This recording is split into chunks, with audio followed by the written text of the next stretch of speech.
ప్రజాస్వామిక హక్కుల కోసం, రాజ్యాంగ విలువల కోసం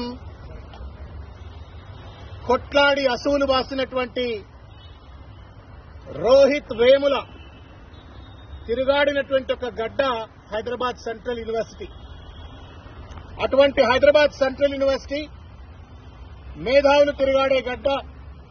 అత్యధికంగా సమాజంలో చదువుకున్న వాళ్లు ఉండేటువంటి ఒక హైదరాబాద్ సెంట్రల్ యూనివర్సిటీని ఇవాళ రేవంత్ రెడ్డి రాజ్యంలో ఒక రాక్షస రియల్ ఎస్టేట్ దందాకు పాల్పడుతూ ఇవాళ 400 ఎకరాల భూమిని ఇవాళ రియల్టర్లకు కట్టబెట్టేందుకోసం అని చెప్పని భవిష్యత్ భారతదేశ విద్యార్థులందరి నోళ్లలో మన్నుగొట్టే విధంగా ఇవాళ భూమిని లాక్కునే ప్రయత్నం చేస్తా ఉంటే, రోహిత్ వేముల స్ఫూర్తితో ఇవాళ భూమిని కాపాడుకోవడం కోసం చెప్పని ఇవాళ విద్యార్థులు పెద్ద ఎత్తున ఇవాళ ఉద్యమం చేస్తే, వాళ్లపైన రేవంత్ రెడ్డి పోలీసులు అత్యంత దుర్మార్గమైనటువంటి ఒక దాష్టికానికి పాల్పడి వాళ్లపైన దాడులకు పాల్పడ్డారు.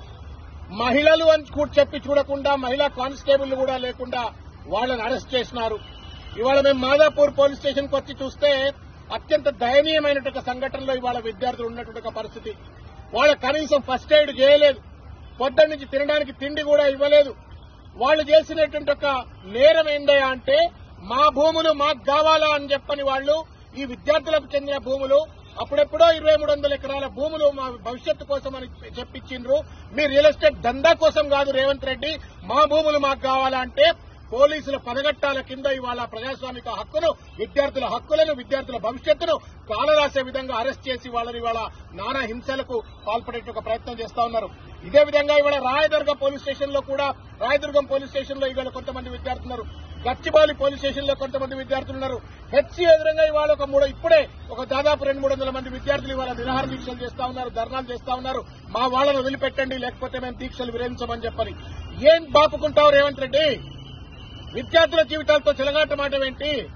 నువ్వు యూనివర్సిటీలో చదువుకోకపోయినంత మాత్రాన, విశ్వవిద్యాలయాల విద్యార్థుల యొక్క సమస్యలు నీకు అర్థం కాకపోయినంత మాత్రాన, వాళ్ళ పట్ల నీకు బాధ్యతలైనంత మాత్రాన ఇవాళ ఇష్టం వచ్చినట్టు ఇవాళ భూములు లాక్కొని రియల్ ఎస్టేట్ దందాల కోసం ఈ రకంగా అణచివేటకు గురి చేయడం న్యాయం కాదు. తస్మాత్ జాగ్రత్త. ఎవరెవరైతే విద్యార్థి లోకంతో కొట్లాడతారో, ఎవరెవరైతే విద్యార్థి లోకాన్ని అణచివేయాలని ప్రయత్నం చేస్తారో వాళ్ళందరూ చరిత్రలో మట్టి కొట్టుకుపోయినరు. రేవంత్ రెడ్డి నీకు కూడా అదే గట్టి పడుతుంది. దయచేసి మేము విజ్ఞప్తి చేస్తా ఉన్నాం, విద్యార్థుల పక్షాన విజ్ఞప్తి చేస్తా ఉన్నాం, తల్లిదండ్రుల పక్షాన విజ్ఞప్తి చేస్తా ఉన్నాం, తెలంగాణ సమాజం పట్ల తరఫు నుండి విజ్ఞప్తి చేస్తా ఉన్నాం.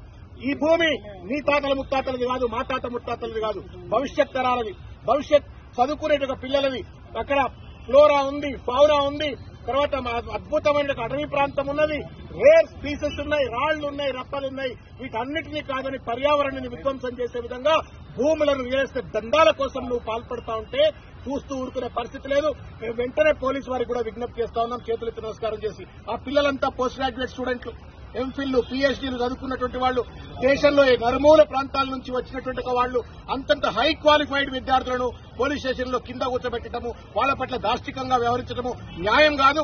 వెంటనే వారిని వదిలిపెట్టండి. వాళ్ళ హక్కు న్యాయబద్దమైనటువంటిది, రాజ్యాంగబద్దమైనటువంటిది. కాబట్టి దయచేసి మీరు రేవంత్ రెడ్డి మాయలో పడి ప్రజాస్వామిక హక్కులను పోలీసు వాళ్ళు కూడా కాలరాయొద్దు అని చెప్పని విజ్ఞప్తి చేస్తా ఉన్నాం.